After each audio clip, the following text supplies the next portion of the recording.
இரண்டாம் உலகப் போரின் கடைசி குண்டு படத்தில் தோழர்கள் என்ற சொல்லு எப்படி வந்ததோ, அது தோழர் என்ற சொல்லுக்கான தோழர் என்ற சொல்லு வந்த படம்.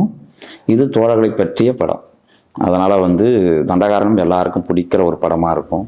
நான் குறிப்பாக மெட்ராஸ் படத்து ஷூட்டிங் போதே நான் எல்லாரையும் தோழர் தான் கூப்பிடுவோம். எங்கள் டீமே தோழர் தான் கூப்பிடுவாங்க. என் பேரே தோழர் நினச்சிக்கிட்டு ஜூனியர் ஆர்டிஸ்டாக இருக்கட்டும், லைட்மேனாக இருக்கட்டும், தோழர்னா அப்போ என் பேரே தோழர் நினச்சிக்கிட்டாங்க ஆரம்ப ஸ்டேஜில். அப்படி தான் காட்சார் கூட என்னை தோழர் தான் கூப்பிட்டுருக்காரு. அதனால் தோழர்ன்றது எங்களுடைய டீம்லேயே ஆரம்பத்திலேருந்தே எங்களுக்குள்ளே பேசிக்கிற வார்த்தை தான். நாங்கள் அடிக்கடி தோழர் தான் சொல்லுவோம். ஆனால் அந்த சொல் முண்டில் நான் சில இடத்த வலிஞ்சே வச்சேன்.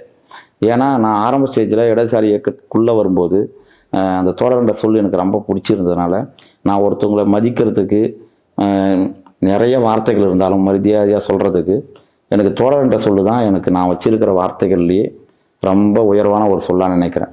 அப்போ ஒவ்வொரு மனிதரையும் அவங்கள நான் தோழர்னு சொல்லி கூப்பிடணும்னு நான் நினைக்கிறேன். அதை தான் செய்கிறேன். அதனால் அந்த சொல் எனக்கு ரொம்ப பிடிக்கும்.